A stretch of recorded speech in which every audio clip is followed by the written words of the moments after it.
Hi friends, welcome to my channel. ఈ రోజు video చాలా ఇంట్రెస్టింగ్గా ఉందండి. వీడియోని ఎక్కడ స్కిప్ చేయకుండా ఎండ్ వరకు చూసేయండి. ఇక జగదాత్రిని ఆ స్మోక్ బాంబ్తో సహా ఒక గదిలో బంధించాలని ఫ్యామిలీ మొత్తం ప్లాన్ చేస్తూ ఉంటుంది. ఇక ముందుగా కాచిబూచి కొన్ని ఐటమ్స్ని ఒక రూమ్లో పెట్టేసరికి జగదాత్రి కూడా ఆ స్మోక్ బాంబ్ తీసుకొని ఒక రూమ్లోకి వెళ్ళగానే బయటున్న కాచిబూచి ఇద్దరు ఆ రూమ్ని లాక్ చేసేస్తారు. అప్పటికే కౌశికిని కమలాకర్ పైకి తీసుకెళ్ళిపోతాడు. ఇక ఆ స్మోక్ బాంబ్ నుండి స్మోక్ వస్తూ ఉంటుంది. ఇక దాత్రికి ఊపిరాడదు, ఇలా అరుస్తూ ఉంటుంది, ఎవరైనా డోర్ తీయండి, ఎవరైనా ఉన్నారా, డోర్ ఎందుకు లాక్ అయింది, అత్తయ్య, మామయ్య, వదిన, కాచి బూచి అని అరుస్తున్నా కూడా ఎవరు మాట వినకుండా కావాలనే వైజయంతి దగ్గుతున్నట్టు యాక్టింగ్ చేస్తూ ఉంటుంది. ఇక కాచి బూచి కూడా అక్కడి నుండి సౌండ్స్ బయటికి రాకుండా ఏదో ఒక సౌండ్ చేస్తూ ఉంటారు. ఇక పైనున్న కౌశికి ఆ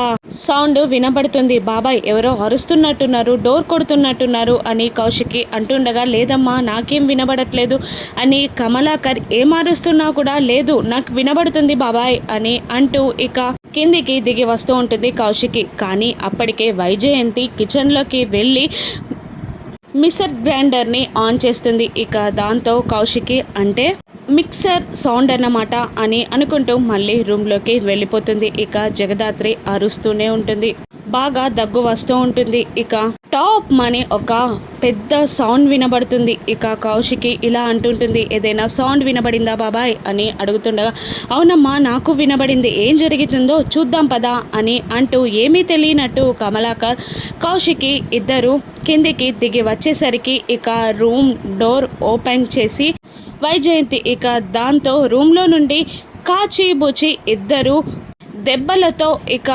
రక్తపు మరకలతో బయటికి వస్తారు. ఇక అది చూసి కమలాకర్ కౌశికి వైజయంతి షాక్ అవుతూ ఉంటారు.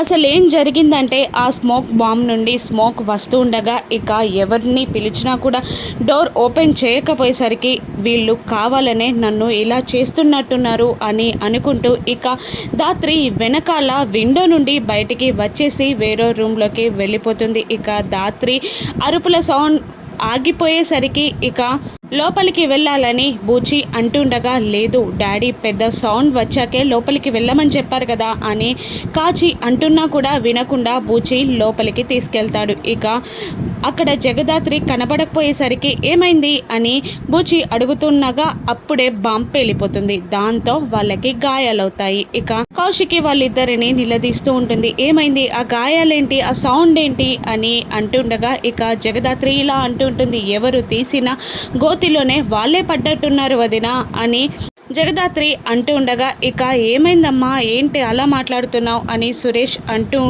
అడుగుతూ ఉంటాడు. అర్థమయ్యే వాళ్ళకి అర్థమై ఉంటుందన్నయ్య అని జగదాత్రి అంటూ ఉంటుంది. ఇక లోపల చూద్దాం పదండి అని కౌశికి అనగానే ఇక కమలాకర్ వైజయంతి ప్లాన్ బయటపడిపోతుందని ఎవరైనా బ్యాటరీస్ పెట్టుంటారు, ఆ బ్యాటరీస్ పేలిపోయాయేమో, నేను తీసేస్తాను మీరు వెళ్ళండి అని వైజయంతి టాపిక్ మార్చగానే ఇక జగదాత్రి కాచి బూచిలని కోపంగా చూస్తూ వెళ్ళిపోతుంది. ఇక కమలాకర్ ఏమైంది అని అడగ్గా కాచి బూచి జరిగిందంతా చెప్తుంటారు. వెళ్ళి ఫేస్ వాష్ చేసుకొని ఆయింట్మెంట్ రాసుకోండి అని కమలాకర్ అనేస్తాడు. ఇక జగదాత్రి ఆలోచిస్తూ ఉంటుంది, అంటే ఫ్యామిలీ మొత్తం కలిసి నన్ను గాయపరచాలి అనుకున్నారన్నమాట, ప్రాణాలు తీయాలి అనుకోలేదు, గాయపరచాలి అనుకున్నారు, అంటే వీళ్ళు ఏదో పని చేస్తున్నారు, నేను అక్కడ ఉండకూడదని వీళ్ళు అనుకున్నారు, వీళ్ళు చేసే ప్లాన్ ఏంటో నేను కనిపెట్టాలి అని అనుకుంటూ ఇక కేదార్కి కాల్ చేస్తుంది. ఇక కేదార్ వీడియో కాల్లో మాట్లాడుతూ ఉంటాడు, ఏంటి మేడం నేను వచ్చాక కాసేపటికే గుర్తొచ్చానా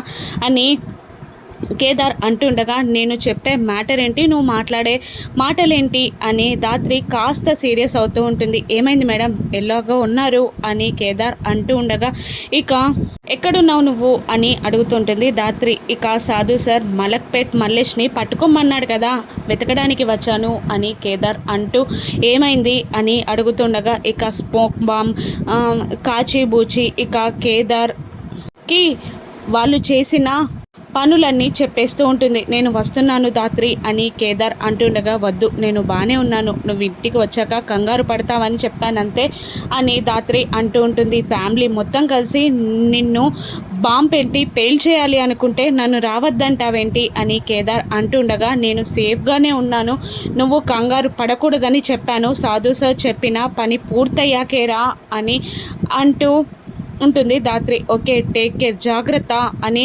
కేదార్ చెప్తూ ఉంటాడు. ఇక ధాత్రి ఇలా అంటూ ఉంటుంది మనసులో, మీరు ఏ ప్లాన్ని ఎంత పర్ఫెక్ట్గా చేసినా, దాన్ని ఎంత పర్ఫెక్ట్గా ఎగ్జిక్యూట్ చేయాలనుకున్నా కూడా మీరు వేసే ప్లాన్ ఏంటో నేను తెలుసుకుంటాను అని జగదాత్రి అంటూ ఉంటుంది. అదే టైంలో మీనన్ జ్యువెలరీ షాప్ కీపర్లా వేషం వేసుకొని మారు వేషంలో ఇక కౌశికి వాళ్ళ ఇంటికి చేరతాడు. ఇక మీనన్ ఇలా అనుకుంటూ వస్తూ ఉంటాడు.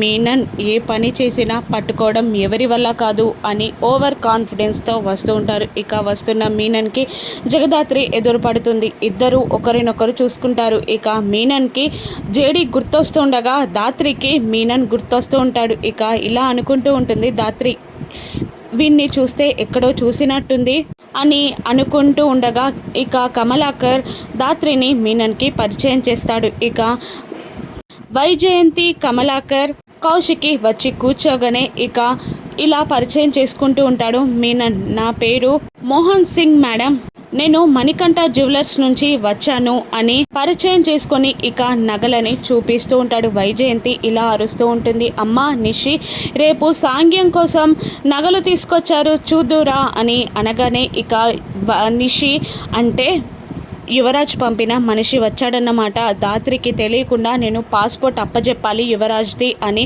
అనుకుంటూ పాస్పోర్ట్ కోసం వెతుకుతూ ఉంటుంది. ఇక కౌశికి ఇలా అంటుంటుంది, ఇంత బాధలో తననెందుకు పిలుస్తున్నారు, తను కూర్చోవచ్చా అని అడుగుతూ ఉంటుంది కౌశికి. ఇక అందరూ వచ్చాక తనని రమ్మనకపోతే బాధపడుతుందని రమ్మన్నానమ్మి అని వైజయంతి అంటూ ఉంటుంది. ఇక మీనన్ని చూస్తున్న ధాత్రి, వీడు అచ్చం మీనన్ లాగే ఉన్నాడు, చూడ్డానికి అలాగే ఉన్నాడు, కానీ మాట తీరు వేరేలా ఉంది, గొంతు అలాగే ఉంది, ఎలాగైనా వచ్చింది మీననో కాదో కనుక్కోవాలి అని ధాత్రి మనసులో అనుకుంటూ మీనన్ అని పిలుస్తుంది. దాంతో మీనన్ పక్కకి తిరిగి ఆ అని అంటూ మళ్ళీ ఇటు ఫేస్ పెట్టి బచ్చా అని అనుకుంటూ ఉంటాడు. ఇక మీనన్ అని పిలిచేసరికి కౌశికి వైజయంతి కమలాకర్ షాక్ అవుతూ, మీననా ఏంటమ్మా నువ్వు మాట్లాడేది అని అంటూ ఉండగా, కాదు ఈ నెక్లెస్ మొన్న ఎవరో వేసుకున్నట్టుంది అనబోయి అన్నానంతే అని ధాత్రి మాట మారుస్తూ ఉంటుంది. ఇక ఏమీ తెలియనట్టే మీనన్ మళ్ళీ నగలన్నీ చూపిస్తూ ఉంటాడు. ఇక వచ్చింది మీననా కాదా తెలుసుకోవాలి అని పక్కకు వెళ్ళి కిరణ్కి కాల్ చేసి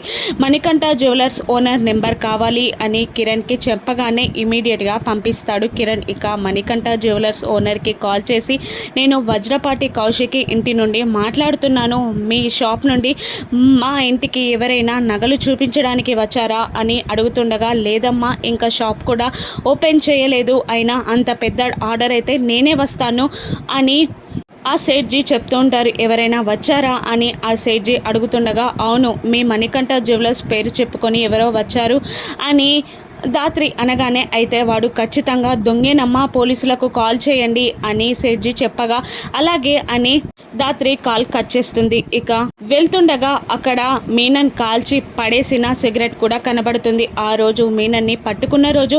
ఇక ఆ సిగరెట్ కూడా గుర్తు తెంచుకొని ఇది మీనన్ కాల్చిన సిగరెటే అని అనుకుంటూ కోపంగా లోపలికి వెళ్తూ ఇక లోపలికి వెళ్ళబోయి ఒక అడుగు ఆగి ఆలోచిస్తూ ఉంటుంది. ఇప్పుడు నేను వీడు మీనన్ అని బయట పెడితే యువరాజ్ బ్రతికే ఉన్నాడన్న అనుమానం నాకుందని వీళ్ళందరికీ తెలిసిపోతుంది, వచ్చింది మీననా కాదా తెలుసుకోవాలి ముందు అని ధాత్రి ఆలోచిస్తూ మళ్ళీ బయటికి వెళ్ళిపోతుంది. ఇక అప్పుడే కౌశికి ఏదో కాల్ రావడంతో పక్కకు వెళ్ళగానే మీనన్, ఏమైంది పాస్పోర్ట్ ఎక్కడా అని వైజయంతి కమలాకర్లని తొందర పెడుతూ ఉంటాడు. ఇక అమ్మా నిషి అని వైజయంతి అరుస్తూ ఉంటుంది. కానీ నిషి రూమ్ అంతా చిందరవందరగా వెతుకుతున్న యువరాజ్ పాస్పోర్ట్ మాత్రం కనబడదు. ఇప్పుడే కనబడట్లేదేంటి అని నిషి కంగారు పడుతూ ఉంటుంది. ఇక సురేష్ కౌశికి చూడకుండా జగదాత్రి దగ్గరికి వచ్చి, ఏంటమ్మా రమ్మని కాల్ చేశావు అని అడుగుతుండగా, వచ్చింది మీనన్ అని నాకు చాలా డౌట్గా ఉందన్నయ్య అనగానే ఇక సురేష్ కంగారు పడుతూ షాక్ అవుతూ ఉంటాడు. ఇక వచ్చింది మీననా కాదా, జగదాత్రి పట్టుకొనుందా, ఇక యువరాజ్ పాస్పోర్ట్ని తీసుకొని మీనన్ బయటికి వెళ్ళగలలా, జగదాత్రిని తప్పించుకొని రానున్న ఎపిసోడ్స్లో చూద్దాం. Thank you for watching.